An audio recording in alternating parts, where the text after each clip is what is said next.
శ్రీమాత్రే నమ. జయ గురు దత్తాత్రేయ నమ.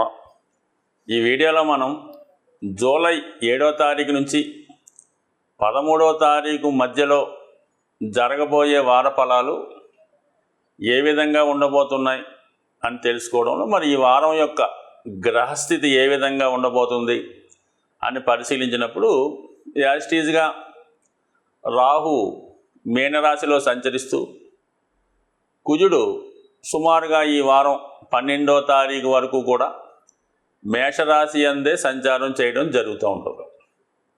ముఖ్యంగా గురువు వృషభ రాశిలోనే సంచరిస్తూ మరి ప్రస్తుతం రోహిణి నక్షత్రం మీద సంచరించడం వల్ల మరి గురువుకి అది మిత్ర నక్షత్రం అవటం వల్ల ఒక విధమైనటువంటి గజకేసరి యోగం లాంటిది యాక్టివేట్ అవుతుంది. ఇది కొన్ని రాశుల వారికి చాలా అనుకూలమైన ఫలితాలు ఇవ్వడంలో సహాయపడే అవకాశం ఉన్నది. అలాగే మరి రవి మిథునంలో, బుధ శుక్రులు కర్కాటకంలో సంచరించడం జరుగుతూ ఉంది. ఈ వారం నుంచి మనకి సుమారుగా ఆషాఢ మాసం ప్రారంభం అవడం జరుగుతుంది.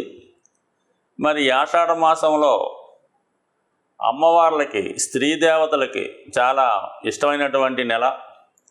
మరి ఈ నెలలో స్త్రీ దేవతల్ని ఆరాధించడం వల్ల మరి గుప్త నవరాత్రులు కూడా ఇదే నెలలో అమ్మవారికి జరగడం జరుగుతూ ఉంటుంది. ముఖ్యంగా ఈ నెలలో పూరి జగన్నాథ స్వామి వారి రథయాత్ర ప్రారంభమవుతుంది.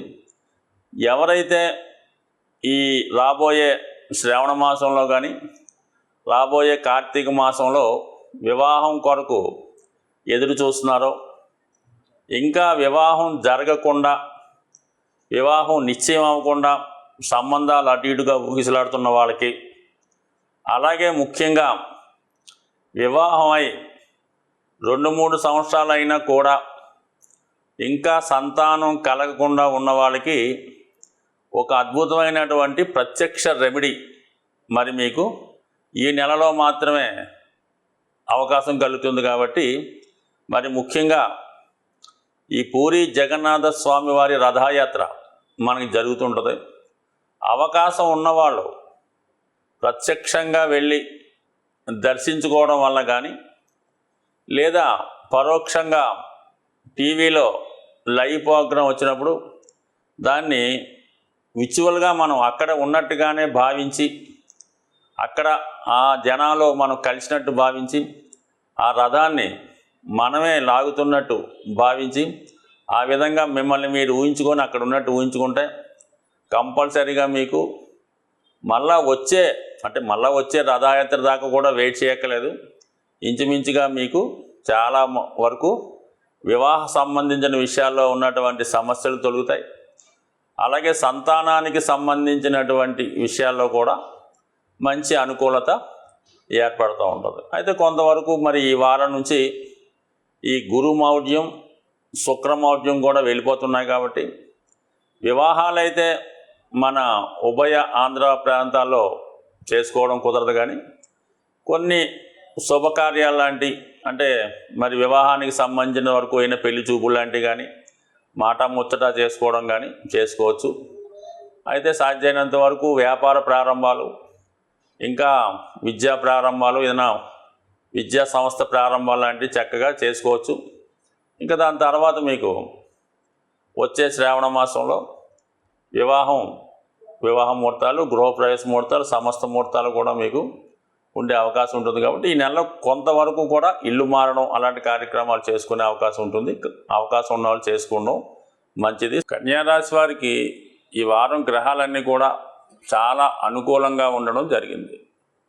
ముఖ్యంగా లాభస్థానంలో 2 గ్రహాలు, అదిను ధన భాగ్యాధిపతి అయినటువంటి శుక్రుడు లాభస్థానంలో సంచరించడం వల్ల ఒక విధంగా జాతకుడికి కుటుంబ సభ్యుల సహకారం పెరుగుతుంది.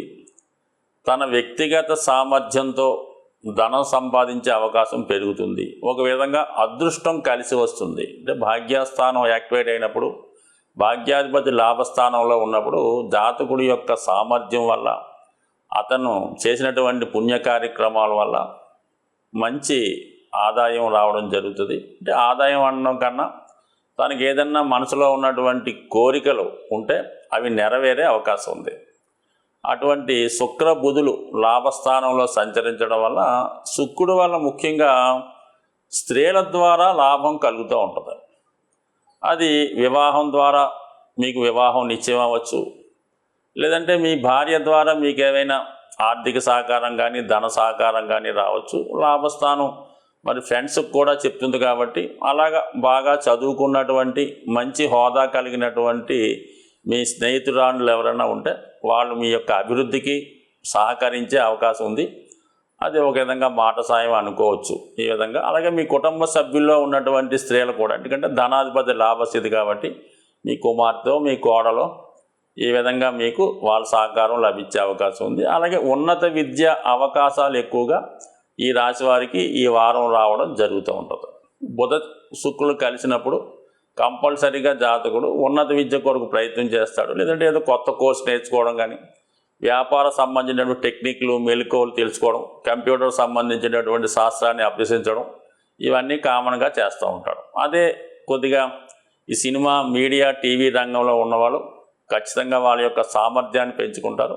ముఖ్యంగా ఈ రాశిలో ఉన్నటువంటి కళాకారులకి మంచి అవకాశాలు ఈ వారంలో రావడం జరుగుతుంది. అలాగే సొంత ప్రాంతంలో కాకుండా ఇతర రాష్ట్రాల్లో కానీ ఇతర దేశంలో కానీ అవకాశం ఉంటుంది. అంటే వ్యయాధిపతిగా ఉన్నటువంటి రవి ఈ వారం అంతా దశమంలో సంచరిస్తాడు.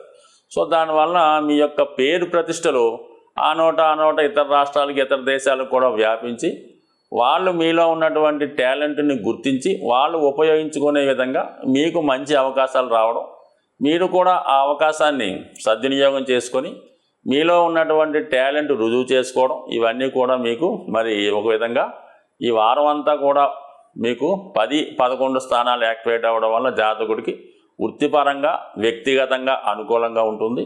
అలాగే గురువు భాగ్యస్థానంలో ఉండడం, మరి రాశిని పంచమ దృష్టితో వీక్షించడం వల్ల దైవ అనుగ్రహం సంపూర్ణంగా మీ మీద ఉండడం జరుగుతూ ఉంటుంది. అలాగే పంచమ స్థానం మీద కూడా అనుగ్రహం ఉండడం వల్ల ఖచ్చితంగా మీ పూర్వపుణ్యం వల్ల మీ టాలెంట్ వల్ల ఖచ్చితంగా ఎవరి సహకారం లేకుండా వ్యక్తిగతంగానే మీరు యొక్క కార్య సాధన జరిగే అవకాశం ఉంది. అది ఈ రాశిలో ఉన్నటువంటి స్త్రీలకు కూడా చాలా అనుకూలంగా ఉంది.